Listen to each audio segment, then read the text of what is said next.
টাকা বহু মানুষ, প্রান্তিক মানুষ পাননি। তারা হয়তো বাড়ি ভেঙে দিয়েছেন, তারা এখন ভাড়া বাড়িতে আছেন, 4 থেকে 5,000 টাকা করে বাড়ি ভাড়া দিচ্ছেন, কিন্তু তারা বাড়ি পাননি, নিজের বাড়ি পাননি, কারণ আবাস প্রকল্পের টাকা সেটা আটকে আছে, কেন্দ্র দিচ্ছে না। কারণ অভিযোগ যে দুর্নীতি করেছে রাজ্য সরকারের বিভিন্ন বিভাগ। কি বললেন মমতা বন্দ্যোপাধ্যায় তা নিয়ে দেখুন। আবাসন 11 লক্ষ ক্লিয়ার করেও করেনি। আমি আবাসনেরটা আজকে বলবো না, আমি ঠিক টাইমে আবার বলবো। বিশ্বাস রাখবেন, ভরসা রাখবেন, আমরা বিজেপির প্রতি, আমরা মনে রাখবেন আমরা ভিক্ষে চাই না,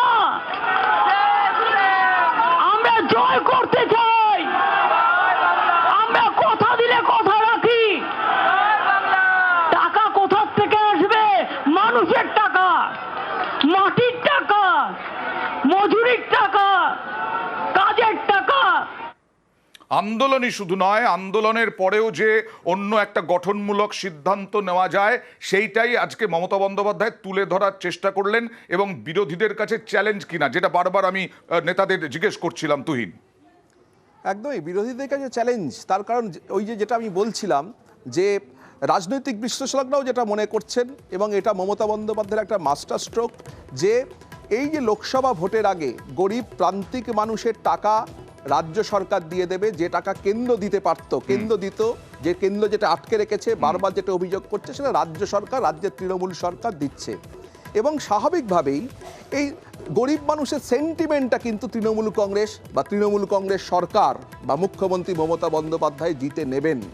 যখন এই গরিব মানুষদের অ্যাকাউন্টে টাকা পড়বে, তারা কিন্তু বুঝতেই পারবে যে হচ্ছে রাজ্য সরকার দিচ্ছে, তার কারণ সেইভাবেই প্রচার করবে তৃণমূল কংগ্রেস, জেলায় জেলায় প্রচার করবে, বিভিন্ন জায়গায় প্রচার করবে, আবাস প্রকল্প নিয়ে প্রচার করবে। তার ফলে সেটা প্রচারেই তারা বুঝিয়ে দেবে বা জানিয়ে দেবে একদম প্রান্তিক যে মানুষগুলো, যে রাজ্য সরকারই টাকা দিচ্ছে, কেন্দ্র সরকার টাকা আটকে রেখেছে। এবং বিরোধীরা কি বলবে? বিরোধীরা এই দুর্নীতির প্রশ্ন তুলছে, সুজন চক্রবর্তী তুলছেন, দিলীপ ঘোষ তুলছেন দুর্নীতির প্রশ্ন। এর থেকে কিন্তু আরো একবার বোঝা যাচ্ছে, যেটা অনেকদিন আগে থেকেই বোঝা যাচ্ছিল, যে দুর্নীতি বনাম বঞ্চনা। এবং এই আগামী লোকসভা নির্বাচন, যে লোকসভা নির্বাচন একেবারে আসন্ন, সেই লোকসভা নির্বাচনে কিন্তু এটাই ইস্যু হতে চলেছে অয়ন, যে দুর্নীতি বনাম বঞ্চনা একেবারেই। আর 21শে ফেব্রুয়ারির মধ্যে টাকা ঢুকে যাবে। 21শে ফেব্রুয়ারি সবার অ্যাকাউন্টে একেবারে টাকা থাকবে। 21 লক্ষ শ্রমিকের মমতা বন্দ্যোপাধ্যায় কথা দিচ্ছেন। সুতরাং রাজনৈতিক বিশ্লেষকদের একাংশ মনে করছেন এটা একেবারে মাস্টার স্ট্রোক। লোকসভা ভোটের আগে বড় ঘোষণা, 100 দিনের কাজের টাকা নিয়ে যে বঞ্চনা বঞ্চনা বঞ্চনা বারবার করে আসছে, আর দুর্নীতি দুর্নীতি দুর্নীতি, বিজেপি যে অভিযোগ করছে সেখানে দুর্নীতির জয় নাকি বঞ্চনার জয়? বঞ্চনা নিয়ে যে ঘোষণা করলেন তার জয় হয় কিনা, কতটা হাতিয়ার করতে পারে তৃণমূল, কতটা ফায়দা লুটতে পারে লোকসভা ভোটের আগে? যাই হোক না কেন, আজকে বিরোধীরা বলছে লোকসভা ভোটের আগে কেন নয়। এর আগেও বিজেপি বিরোধীরা বলেছিল লোকসভা ভোটের আগে রাম মন্দির কেন নির্মাণ হলো, রামলালার কেন প্রাণ প্রতিষ্ঠা হলো না। দুদিকেই ভোটের আগে কেন এই সমস্ত কর্মসূচি, সেই নিয়ে বারবার বিরোধীরা লড়াই করেছে।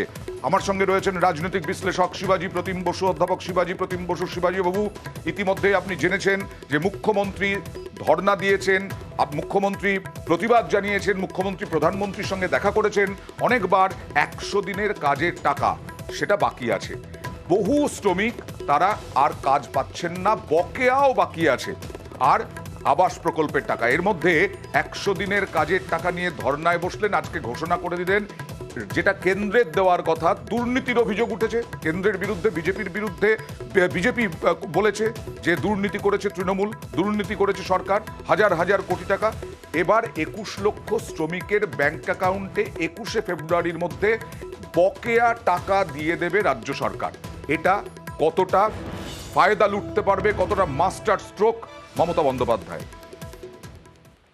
এটা তো অবশ্যই একটি মাস্টার স্ট্রোক, আমরা বুঝতেই পারি। তার কারণ হচ্ছে লোকসভা নির্বাচন যখন দুয়ারে করা যাচ্ছে, সেই রকম সময়তে দুটি জিনিস হচ্ছে, একদিকে দুর্নীতির অভিযোগ আসছে এবং একই সঙ্গে সেই দুর্নীতি।